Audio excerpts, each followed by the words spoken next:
ይስጥልኝ የተወደዳችሁ የኢትዮ ፎረም ቤተሰቦች እንደምን ቆያችሁ? ለአሁኑ ያሰባሰብናቸውን መረጃዎች ከዚህ እንደሚከተለው ወደ እናንተ ማድረስ ጀመርን። ዋና ዋናዎቹን በቅድሚያ በአዲስ አበባ የትግራይ የአማራና የኦሮሞ ተወላጆችን ማዕከል ያደረገ የእስር ዘመቻ እየተከናወነ ስለመሆኑ ተነገረም። ዘመቻው ቤት ለቤትና በተለያዩ ቦታዎችም እየተፈጸመ ነው ተብሏል። ይህንን የተመለከተው ሪፖርት ወደ እናንተ ይደርሳል። የኤርትራ ሰራዊት በአማራ ክልል የገባው ሜካናይዝድ ትጥቆችን ይዞ እንደነበር አቶ ገዱ አንዳርጋቸው ገለጹ። በአማራ ክልል እየተካሄደ በሚገኘው ጦርነት ላይ ከብልጽግና ወገን ተሰልፈው የሚዋጉ ኃይሎች የገጠማቸውን ችግር በማስመልከትም አነጋጋሪ አስተያየታቸውን ሰጥቷል። ታደምጡታላችሁም። የጠቅላይ ሚኒስትሩ የፓርላማ ቁጥሮች የተሳሳቱ ስለመሆናቸው አበዳሪያቸው አይኤምኤፍ እየገለጸ ነው። ብልጽግና የሀገሪቱን የኢኮኖሚ ፖሊሲ የሸጠለት ተቋሙ ስለ አማራና ኦሮሚያ ክልል ጦርነቶች ማስጠንቀቂያውን ሰጥቷል። በሀገሪቱ ላይ ያለው የውጭ ዕዳ ጫና አደገኛ ሁኔታ ላይ ደርሷል ሲልም አክሏል። እንመለከተዋለን። በዶናልድ ትራምፕ ምክንያት የገቢ መቀነስ አጋጥሞኛል ሲል የኢትዮጵያ አየር መንገድ ገለጸ። የአሜሪካ መንግስት በኢትዮጵያውያንና ሌሎች ሀገራት ላይ በጣለው የጉዞ እገዳ ምክንያት ነው ጉዞዎች እያሽቆለቆሉ ነው የተባለው። ሌላኛው መረጃችን ነው። ዓለም አቀፉ ተቋሚ ሀገራትን የሙስና ደረጃ አውጥቷል። ኢትዮጵያና ኤርትራ ያሉበት ደረጃም ተመላክቷል።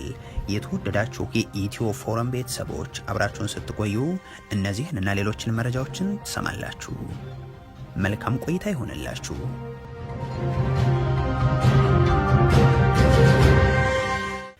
የጠቅላይ ሚኒስትሩ የፓርላማ ቁጥሮች የተሳሳቱ መሆናቸውን አበዳሪያቸው አይኤምኤፍ እየገለጸ ነው። ብልጽግና የሀገሪቱን የኢኮኖሚ ፖሊሲ የሸጠለት ተቋሙ ስለ አማራና ኦሮሚያ ክልል ጦርነቶች ማስጠንቀቂያም ሰጥቷል። በሀገሪቱ ላይ ያለው የውጭ ዕዳ ጫና አደገኛ ሁኔታ ላይ ደርሷል ሲልም አክሏል። ብልጽግና በየቀኑ ፕሬዝደንቱ አብይ አህመድ ደግሞ በየጊዜው ሚራክል በሆነ መንገድ አሳደግናችሁ፣ ግን እናንተ አይናችሁን መግለጥ ተሳናችሁ ሲሉ መስማት የተለመደ ነው። ከሰሞኑ ጠቅላይ ሚኒስትሩን በበርካታ ጉዳዮች ላይ እንደዋሹት ሁሉ አይኤምኤፍን እማኝ እያደረጉ ምጣኔ ሀብታዊ ጉዳዮች ላይ ደጋግመው በፓርላማ ሲዋሹት ሰምተው ነበር። የመጀመሪያው አይኤምኤፍ 9.2 በመቶ አደጋችሁ አለን ሲሉ የተናገሩበት ነው። ሀገሩን የሸጡለት አይኤምኤፍ ግን ይህ ውሸት ነው ብሎ 7.2 በመቶ አካባቢ እድገት ነው የተመዘገበው ሲል በሪፖርቱ አመላክቷል። ሌላኛው ደግሞ ከዩሮ ቦንድ አበዳሪዎች ጋር ተስማማን ያሉበት ነው።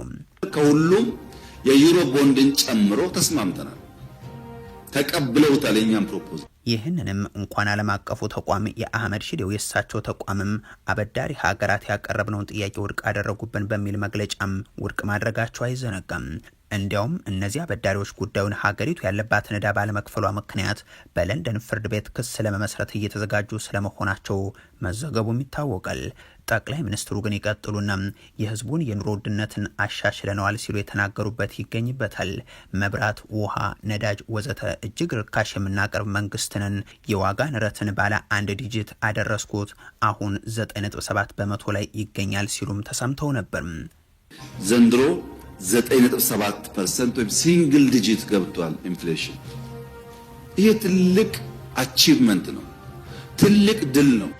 ለኢትዮጵያውያን የመብራትም የውሃንም ዋጋ እየተመነላቸው የሚገኘው አይኤምኤፍ ግን ይህንን አሃዝም የተሳሳተ ነው ይላል።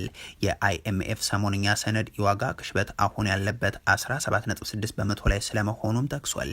በዚህ ሰነድ ለብልጽግናው መንግስት ማስጠንቀቂያዎችንም ይሰጣል።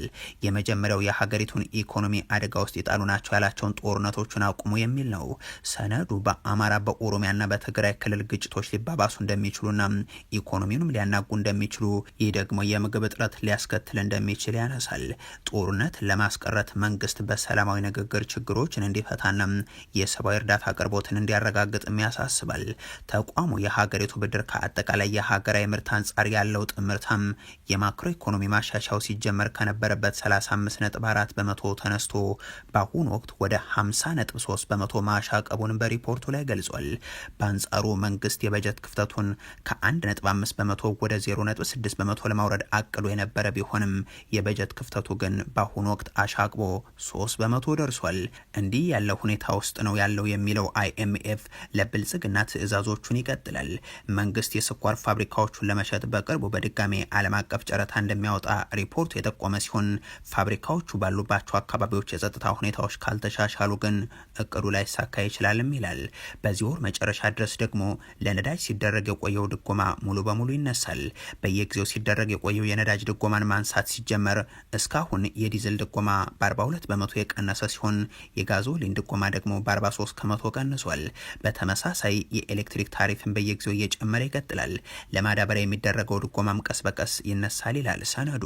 የኤሌክትሪክ ታሪፍ ከፍ እየተደረገም ከሄደም በሚቀጥሉት 2 ዓመታት ከድጎማ ውጭ ይሆናል ሲልም ሪፖርቱ አብራርቷል። የኤርትራ ሰራዊት በአማራ ክልል የገባው የሜካናይዝድ ትጥቆችን ይዞ እንደነበር አቶ ገዱ አንዳርጋቸው ገለጹ። በአማራ ክልል እየተካሄደ ባለው ጦርነት ላይ ከብልጽግና ወገን ተሰልፈው የሚወጉ ኃይሎች የገጠማቸውን ችግር በማስመልከትም አነጋጋሪ አስተያየት ሰጥተዋል። የጸጥታ መዋቅሩን እንጠቁት ሲሉም ጥሪ አቅርበዋል። ባለፉት ዓመታት ካንሰርና አረም እንደዚሁም መጥፋት ያለበት ጥላት እያሉ ሲገልጹት የነበረውን የትግራይ ህዝብን ጠቅላይ ሚኒስትሩ መቀለ ከመግባታችን በፊት ህዝቤን አታጎሳቁሉ ብዬም ገዱንም ወደ ኤርትራ ልኬው ነበር፣ መቀለ ለመያዝ የዘገየ ነው በዚሁ ምክንያት ነው የሚል ንግግር አድርገው ከሰሞኑ መነጋገሪያ ሆኖ እንደነበር ይታወሳል። ጠቅላይ ሚኒስትሩ የትግራይ ህዝብን እንደ ህዝብ ወንጅለው ለከበባና ለልቂት ከመዳረጋቸው ባሻገርም በሌላው የሀገሪቱ ክፍል ያለውን የትግራይ ተወላጅን እንዲገደል እንዲታሰር ማድረጋቸውን ተከትሎ የተባበሩት መንግስታት ጭምር ብሔርን መሰረት ያደረገ ጥቃት በአዲስ አበባና በሌሎችም አካባቢዎች ላይ በሚገኙ ተጋሩ ላይ እየተፈጸመ ነው በማለት ባለፉት ዓመታት ተከታታይ መግለጫዎችን ማውጣቱም የሚታወቅ ነው። እሳቸው ብቻ ሳይሆን ሌሎች ሞቻቸውም የትግራይ ህዝብና ክልሉ እንዲገነጠል ሲጠይቁ መክረማቸው ይታወሳል። አስርበው ከበው መድኃኒትና ምንም አይነት አገልግሎት እንዳይደርሰውም አድርገው ለ2 ዓመታት በጦርነት ውስጥ እንዲያሳልፍ ያስገደዱትን ህዝብ በኤርፖርት እንዳያልፍ ስሙን እያዩ የከለከሉትን ከተማ ላይ እንዳይወጣ የትውልድ ቦታውን እየለዩ ለሞትና ለስራት የዳረጉትን የትግራይን ህዝብ የሚያስቡለትና የሚቆረቆሩለት መስለው ህዝቤን አታጎሳቁላልኩት በሚል መንፈስ የተደመጡት ጠቅላይ ሚኒስትር አብይ ለዚህ ምስክር የጠሯቸው ደግሞ ገዱ አንዳርጋቸው ነበር።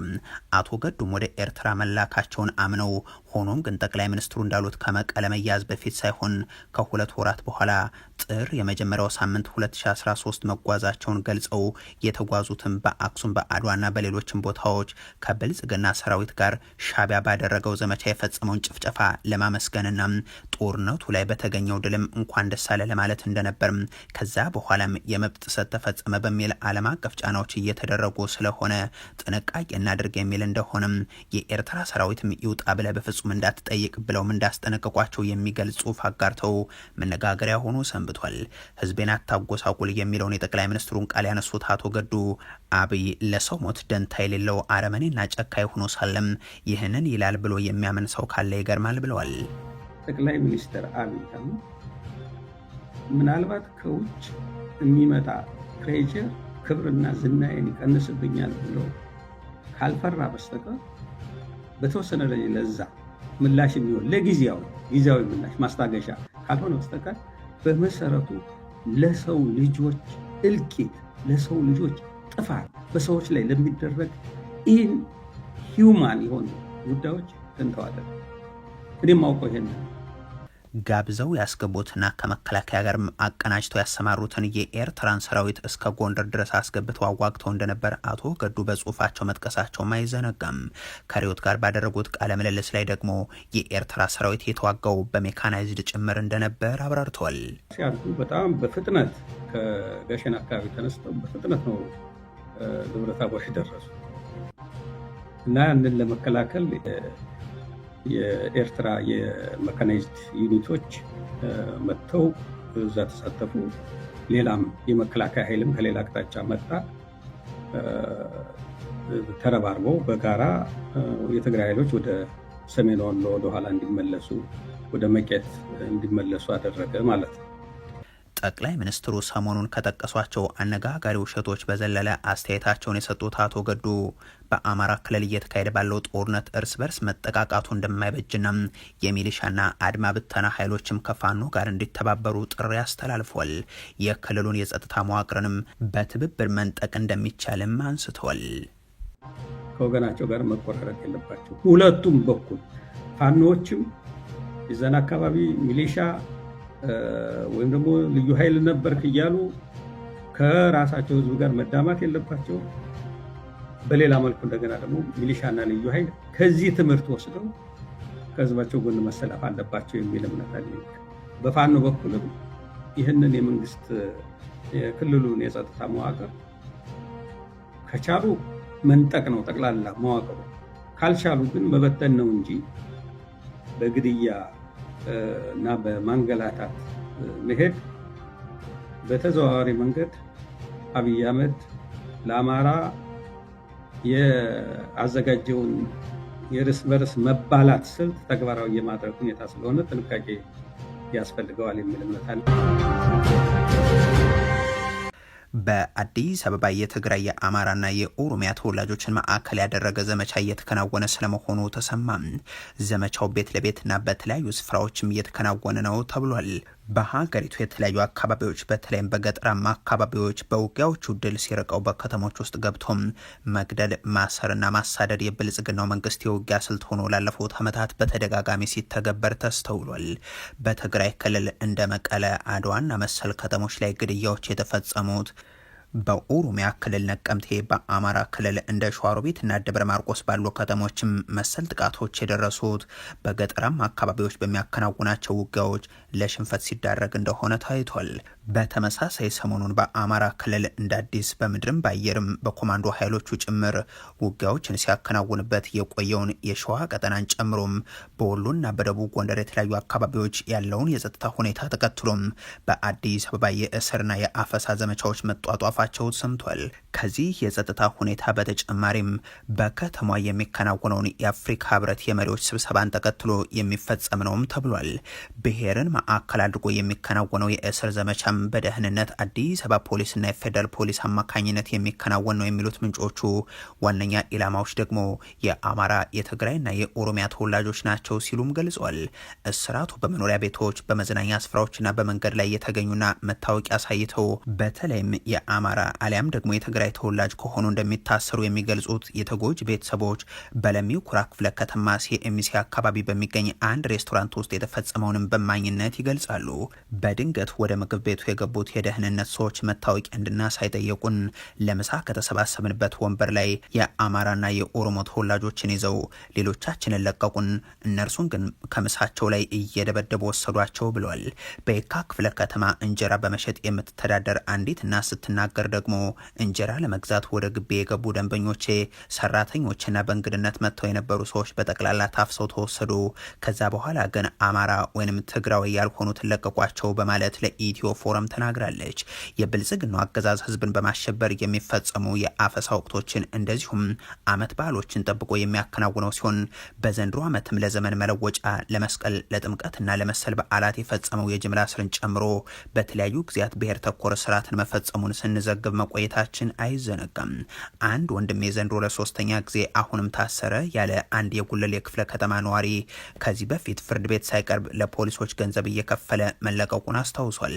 ባሳለፍነው የገና በዓል ዋዜማ ሁከትና ብጥብጥን ሊፈጥሩ ሲሉ ተያዙ በሚል ከማያውቃቸው በርካታ ታዳጊዎችና ወጣቶች ጋር ታስሮ ቆየም። ፍርድ ቤት ማቀርበውት በመታወቂያ ዋስ እንዲለቀቅ ቢወሰንም ፖሊስ ግን 2000 ብር ተቀበለው። በዚህ መልኩ በእኛ ክፍለ ከተማ የታሰሩ እስከ 5000 የሚደርሱ ወጣቶች ከዚህ በፊት በተደጋጋሚ 2000 ብር በነፍስ ወከፍ እየከፈሉ ስለመፈታታቸውም ከፖሊሶች ሰማን ሲል ነግሮናል። ብልጽግና ከእስረኞች የሚሰበስበውን ገንዘብ በማስመልከት ከዚህ በፊትም ተመሳሳይ ቅሬታ ያላቸውን ተጎጂዎችን ዋቢ በማድረግ መዘገባችን አይዘነጋም። ለምንከፍለው ክፍያ የተሰጠ ይደረሰኛልም የሚሉት አስተያየት ሰጪዎች የታሰረው ሰው ስም ፊት ለፊት ምልክት እያደረጉ ብሩን ይቀበሉናል ይላሉ። በለሚ ኩራ ክፍለ ከተማ ልጅ ታስሮ ነበር የሚሉ ሌላ እናት ደግሞ የተጠየቁት ክፍያ 7000 ብር እንደሆነና ፍርድ ቤት ሳይወሰድ ክፍያውን እንደተጠየቁም ይገልጻሉ። ልጅሽ እንዲፈታ 7000 ብር ክፈይ አሉኝ። ብሩን እስከማገኝ አንድ ቀን አደረም። ከዛም ክፍያ አስወጣው። ለክፍያው ደረሰኝም አልተሰጠኝም በማለት በኢትዮጵያ ሕግ ገንዘብ ሚኒስቴር ያተመው የገቢ መሰብሰቢያ ደረሰኝ አለ። ቢሆንም የአዲስ አበባ ፖሊስ ጣቢያዎች ላይ ግን ይህንን ክፍያ ለመሰብሰብ የሚጠቀመው ደረሰኝ የለም። ባለፉት ወራት በዘመቻ ካሰራቸው በሺዎች የሚቆጠሩ ወጣቶች በ10 ሚሊዮኖች የሚገመት ገንዘብ እንደሰበሰበ የሚታመነው ብልጽግና ሰሞነኛው የስራት ዘመቻው ደግሞ በዋናነት በአማራ በትግራይና የኦሮሞ ተወላጆች ላይ ያተኮረ ነው ተብሏል። በዶናልድ ትራምፕ ምክንያት የገቢ መቀነስ አጋጥሞኛል ሲል የኢትዮጵያ አየር መንገድ ገለጸ። የአሜሪካ መንግስት በኢትዮጵያውያን ላይ የጣለው የጉዞ እገዳ ምክንያት ነው ጉዞዎች እያሽቆለቆሉ ነው የተባለው። በኢትዮጵያ የውስጥ የጸጥታ መናጋት ሳቢያም የሀገር ውስጥ በረራዎች ቁጥርና የመንግስት ገቢ አድጎ የየብስ ትራንስፖርቱ ደግሞ እጅጉን እንደተጎዳ የሚታወቅ ነው። ሆኖም በዓለም አቀፍ በረራዎች ወደ አሜሪካ ከተሞች የሚጓዙ መንገደኞች ቁጥር በመቀነሱ የኢትዮጵያ አየር መንገድ ገቢ ላይ አሉታዊ ተጽዕኖ ማሳደሩን የተቋሙ ዋና ስራ አስፈጻሚ አቶ መስፍን ጣሰው ተናግሯል። ከየካቲት እስከ ግንቦት ባሉት ወራት ውስጥ ወደ አሜሪካ የሚጓዙ መንገደኞች ቁጥር እንደሚቀንስ ቢጠበቅም የአሜሪካ መንግስት በየጊዜው የሚጥላቸው የቪዛና የጉዞ ገደቦች ግን ችግሩን አባብሰዋል ሲሉም አስረድተዋል። አሜሪካ ኢትዮጵያን ጨምሮም ለ75 ሀገራት ዜጎች የፍልሰት ቪዛ መስጠትን እንደምታቆም የሀገሪቱ የውጭ ጉዳይ መስሪያ ቤት ባለፈው ጥር ወር አሳውቆ ነበር። ይህ ውሳኔ የሚመለከታቸው በአሜሪካ የሚገኙ ዜጎቻቸው ተቀባይነት በሌለው መጠን ከመንግስት ድጎማ የሚቀበሉ ሀገራት እንደሆኑም መስሪያ ቤቱ መግለጹ ይታወሳል። እነዚህ ሀገራት ዜጎች ደግሞ በህጋዊ መንገድ ወደ አሜሪካ እንዲገቡ የሚፈቀደው የቪዛ አሰጣጥ የሚያቆመው ውሳኔም ከጥር 13 ጀምሮ ተግባራዊ ሆኗል። ከዚህ ውሳኔ አንድ ወር አስቀድሞ የአሜሪካ የሀገር ውስጥ የደህንነት መስሪያ ቤት ሚኒስተር ክሪስቲኖ በተለይም ዲቢ በመባል የሚታወቀው የፍልሰተኞች የቪዛ ፕሮግራም ላይ እገዳ መጣላቸውም አይዘነጋም። ሚኒስተሯ የእገዳ ትዕዛዙን ያስተላለፉት የአሜሪካው ፕሬዚደንት ዶናልድ ትራምፕ ባስቀመጡት አቅጣጫ መሰረትም ነው። እገዳው በዲቪ ፕሮግራም ምክንያት አሜሪካውያን ጉዳት እንዳይደርስባቸው ለማረጋገጥ እንደሆነም በወቅቱ መገለጹ ይታወሳል። የሆነው ሆኖ የኢትዮጵያ አየር መንገድ ባለፉት 6 ወራት 4.4 ቢሊዮን ዶላር ገቢ ማግኘቱን ዋና ስራ አስፈጻሚ ይናገራሉ። አየር መንገዱ በእነዚህ ወራት ከ10 ሚሊዮን በላይ መንገደኞችን ማስተናገዱን የገለጹ ሲሆን በዚህ ጊዜ ውስጥ ደግሞ 451 ሺህ ቶን በጭነት ማጓጓዙንም አመልክተዋል። አሁንም ቢሆን ግን አየር መንገዱ የአውሮፕላን እጥረት እንዳለበትም አክሏል።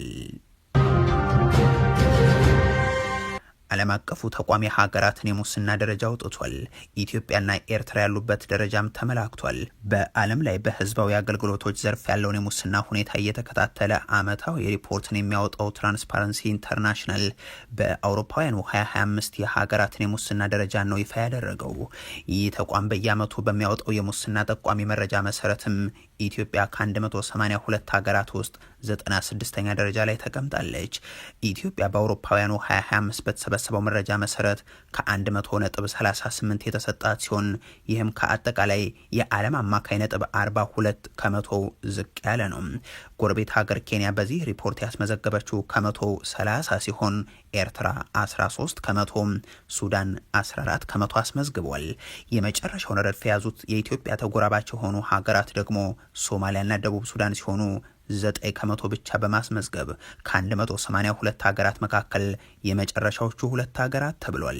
በሀገራት ውስጥ ያለውን የሙስና ሁኔታ የሚከታተለው ተቋሙ 182 ሀገራት ከፍተኛ ሙስና የሚታይባቸው፣ 0 ከሙስና የጸዱ የሚላቸውን ደግሞ 100 ነጥብ በመስጠት በአንድ ሀገር የመንግስት ተቋማት ውስጥ የሚስተዋሉ የሙስና ተግባራትን በባለሙያዎችና በንግድ ባለቤቶች እይታ መዝኖ ያቀርባል። መመዘኛው በቀጥታ በአንድ ሀገር ውስጥ የተከናወነውን የሙስና መጠን ግን አያሳይም። የሀገራትን የሙስና ሁኔታን በሚያሳየው ደረጃ ላይ ከሚሰጠው 100 አጠቃላይ ነጥብ ግማሽና ከዛ በላይ የሚያስመዘግቡ ሀገራት በጥሩ ሁኔታ ላይ ያሉ ይባላሉ። ባለፈው የፈረንጆቹ ዓመት የዓለም አማካኝ የሙስና መጠን ወደ 42 ዝቅ ያለ ሲሆን ይህም በዓለም ዙሪያ በመንግስት አስተዳደሮች ላይ ሰፊ ችግሮች እየተስተዋሉ ስለመሆኑ ማሳያ ተብሏል። በትራንስፓረንሲ ኢንተርናሽናል ይፋ የሆነው የሙስና ደረጃ ጠቋሚ ከሳራ በታች የሚገኙ በርካታ የአፍሪካ ሀገራት ሙስናን በመከላከል ረገድ ያላቸው አፈጻጸም በዓለም አቀፍ ደረጃ እጅግ ዝቅተኛ ተብሎለታል። መረጃው እንደሚያሳየው ከሳራ በታች ያሉት የአፍሪካ ሀገራት ከባድ የአስተዳደር ፈተናዎችን እየተጋፈጡ የሚገኙ ሲሆን አብዛኞቹ ሀገራት ከዓለም አቀፍ አማካኝ በታች ውጤት ነው ያላቸው። ይህም በመንግስት ተቋማት ውስጥ የአሰራር ግልጸኝነት አለመኖርና ደካማ አፈጻጸም ነጸብራቅ ተብሏል። ሶማሊያና ደቡብ ሱዳን ዝቅተኛውን 9 ደረጃ ያገኙ ሲሆን ኤርትራ 13ኛውን እንደዚሁም ደግሞ ሱዳን 14ኛውን ደረጃ ይዘዋል። ተቋሙ በአፍሪካ የጸረ ሙስና ጥረቶች ደካማ መሆናቸውን፣ የሲቪክ ምህዳር መጥበቡንና የዜጎች ፍትህ የማግኘት እድል የተዛባ ስለመሆኑን በሪፖርቱ ገልጿል።